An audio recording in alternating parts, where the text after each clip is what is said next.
Olá, façamos hoje a leitura do capítulo 16 do livro de Segundas Crônicas da Bíblia Sagrada. Segundas Crônicas 16, Asa e o rei da Síria pelejam contra Baasa. Segundas Crônicas 16, no ano 36º do reinado de Asa, Baasa, rei de Israel, subiu contra Judá e edificou a Ramá, para ninguém deixar sair, nem entrar Asa, rei de Judá. Segundas Crônicas 16, 2. Então tirou Asa a prata e o ouro dos tesouros da casa do Senhor e da casa do rei, e enviou a Ben-Hadad, rei da Síria, que habitava em Damasco, dizendo, Segundas Crônicas 16, 3. Aliança entre mim e ti, como houve entre o meu pai e o teu. Eis que te envio prata e ouro. Vai, pois, e aniquila a tua aliança com Baasa, rei de Israel, para que se retire de sobre mim. Segundas Crônicas 16, 4. E Ben-Hadad deu ouvidos ao rei Asa e enviou os capitães dos exércitos que tinha contra as cidades de Israel. E feriram a Ijon, e a Dan, e a Abel-Maim, e a todas as cidades das munições de Naftali. Segundas Crônicas 16, 5. E sucedeu que, ouvindo Baasa, deixou de edificar Ramá e não continuou a sua obra. Segundas Crônicas 16, 6. Então o rei Asa tomou a todo Judá, e eles levaram as pedras de Ramá e a sua madeira com que Baasa edificara e edificou com isto a Geba e a Mispa. Segundas Crônicas 16, 7.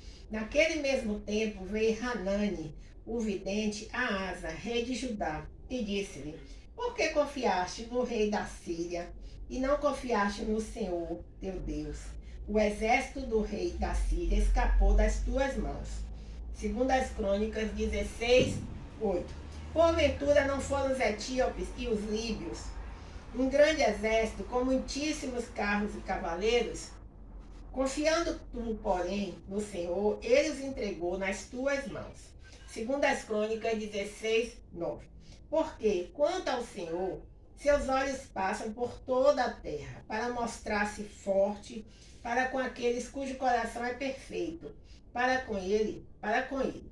Nisso, pois, procedeste loucamente, porque, desde agora, haverá guerras contra ti. Segundas Crônicas 16, 20. Porém Asa se indignou contra o vidente e lançou na casa do tronco, porque disso grandemente se alterou contra ele. Também Asa, no mesmo tempo, oprimiu alguns do povo. Segundas Crônicas 16, 11.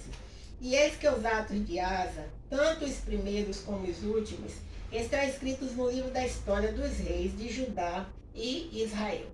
Segundas Crônicas 16, 12. E caiu Asa doente de seus pés no ano 39º do seu reinado. Grande por extremo era a sua enfermidade, e contudo, na sua enfermidade não buscou o Senhor, mas antes aos médicos. Segundas Crônicas 16, 13. E Asa dormiu com seus pais e morreu no ano 41 do seu reinado. Segundas Crônicas 16, 14. E o sepultaram no seu sepulcro, que tinha cavado para si na cidade de Davi, havendo deitado na cama, que se enchera de cheiros e especiarias, preparados segundo a arte dos perfumistas, e fizeram-lhe queima muito grande. Bem, vejamos alguns comentários acerca do capítulo 16 do livro de Segundas Crônicas da Bíblia Sagrada. O versículo 1 diz assim, o pecado de Asa. Judá estava sendo oprimido por Baasa, que levantou um bloqueio cerca de 8 quilômetros ao norte de Jerusalém.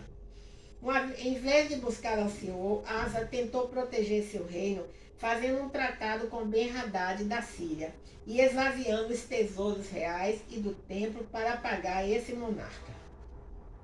Esse tipo de aliança com estrangeiros era considerada falta de confiança no Senhor e contrasta com o tempo em que Asa clamou ao Senhor. Por meio do profeta Hanani, Asa foi repreendido e castigado com guerras. O modo como o cronista relata a morte de Asa ressalta seu erro ao deixar de buscar o Senhor. O mesmo rei que havia restaurado o culto no templo e ensinado o povo a seguir a Deus, abandonou os seus caminhos e morreu abandonado pelo Senhor. Bem, e aí também um comentário com relação ao versículo 14, que diz assim: a queima muito grande se refere à queima de especiarias preciosas como parte do funeral digno de um grande rei. Bem, então encerramos assim a leitura do capítulo 16 do livro de 2 Crônicas da Bíblia Sagrada. Bem, a palavra de Deus, ela é diferente da palavra que existe no livro que trata de química, física, matemática, ciências biológicas. É diferente. A palavra de Deus, ela é uma palavra espiritual, é uma palavra que fala o nosso coração de uma forma diferente. Ela é capaz de transformar um coração de pedra em um coração de carne. Por exemplo, imagine um marginal, um jovem que foi por esse caminho da marginalidade, né? Não vamos taxar assim como um marginal, é um ser humano igual a mim e a você que está escutando. Mas infelizmente, por diversas questões, terminou entrando no mundo da violência e se transformou em um assaltante.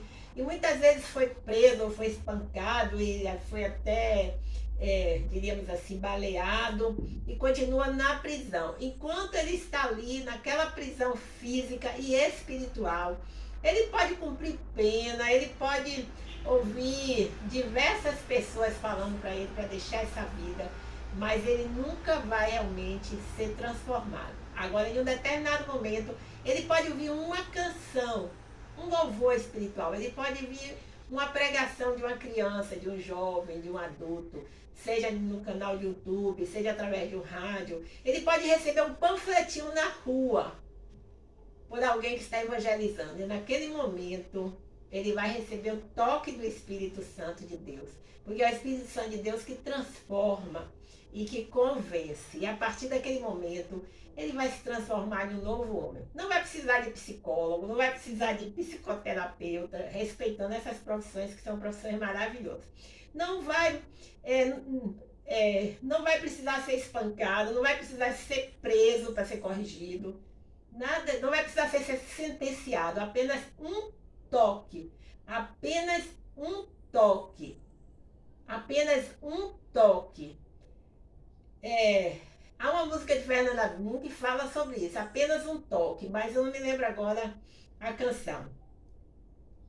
Mas assim, meu irmão, minha irmã, que está escutando este áudio hoje que eu estou fazendo, receba o toque do Espírito Santo de Deus em sua vida.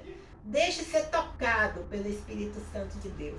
E você vai ver como é diferente, como sua vida vai ser transformada. Primeira coisa que você vai querer fazer é sair correndo para a igreja domingo, carregando uma Bíblia, a palavra de Deus, que é viva e eficaz. Tá bom? Bem, então até o próximo encontro, se o Senhor Deus assim o permitir.